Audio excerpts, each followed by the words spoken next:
Assalamualaikum warahmatullahi wabarakatuh. Perkenalkan nama saya Meita Yusafna Damayanti dengan NPM 225705114 dari kelas CD.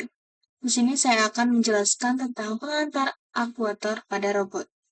Akuator adalah komponen utama untuk menggerakkan robot, eee, mengubah energi menjadi gerakan yang dinamis untuk tugas robot. Jenis-jenis akuator robot. Yang pertama itu ada motor listrik, ada akuator hidrolik, akuator pneumatik, lalu ada akuator lainnya. Untuk contoh akuator listrik itu yang pertama ada AC, DC, servo, dan stepper motor untuk berbagai aplikasi.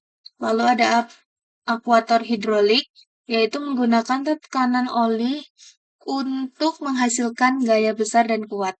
Lalu ada akuator pneumatik, yaitu memanfaatkan tekanan udara untuk gerakan cepat dan ringan. Lalu untuk akuator lainnya, akuator piezoelektrik dan thermal untuk aplikasi khusus. Lalu ada prinsip-prinsip kerja akuator motor listrik. Yang pertama ada gaya Lorentz. Interaksi medan magnet dan arus menghasilkan gaya yang untuk penggerak. Lalu ada servomotor, yaitu kontrol posisi presisi dengan sensor dan feedback loop.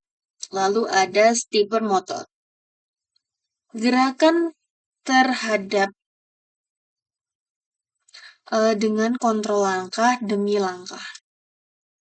Lalu ada prinsip kerja akuator hidrolik dan pneumatik. Ya, pertama adalah hukum Pascal, yaitu tekanan pada fluida tertutup diteruskan merata ke seluruh bagian. Lalu ada silinder hidrolik, yaitu memberikan gaya besar dan gerakan lambat pada aplikasi yang berat.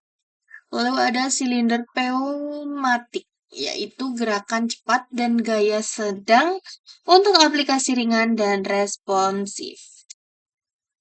Lalu ada aplikasi akuator pada robot. Yang pertama itu ada robot industri, robot mobile, dan robot medis, dan exoskeleton.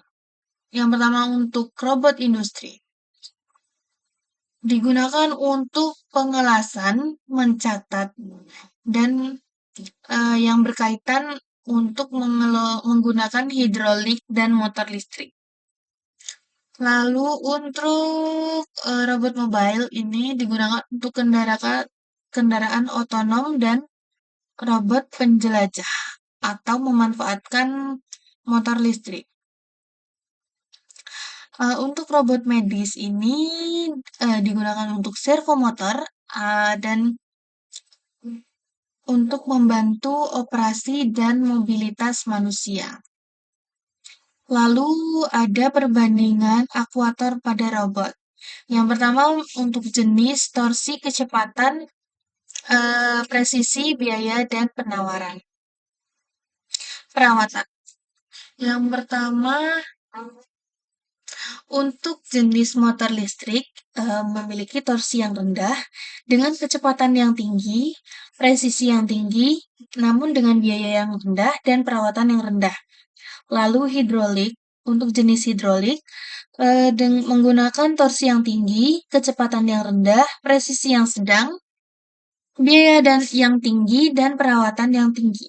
Lalu untuk jenis pneumatik yaitu menggunakan torsi yang sedang, kecepatan yang tinggi, presisi yang rendah cenderung ke sedang, lalu untuk biaya yang rendah. Lalu juga perawatannya cukup rendah. Bisa kita lihat di samping ada seperti contoh yang saya berikan. Lalu selanjutnya ada tren dan perkembangan akuator. Akuator itu memiliki akuator cerdas atau integritas sensor dan kontrol meningkatkan performa pada robot. Dia juga mempunyai material yang baru, seperti kayak polimer elektrowatik, polimer elektroaktif yang ringan dan fleksibel untuk aplikasi dan inovasi. Lalu ada miniaturisasi. Akuator mikro untuk robot nano dan skala kecil. Lalu ada biomekatronik,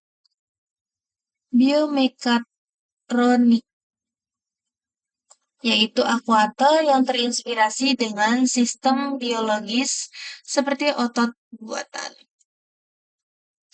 Nah, untuk kesimpulannya, inti akuator yaitu komponen yang vital yang menggerakkan robot sesuai dengan kebutuhan. Pemilihan akuator didasarkan dengan jenis aplikasi dan kebutuhan teknis robot. Lalu untuk inovasi terus berlanjut, yaitu teknologi akuator terus berkembang, mendukung kemajuan robotika. Lalu masa depan robotika bergantung pada kemajuan akuator cerdas dan material yang baru.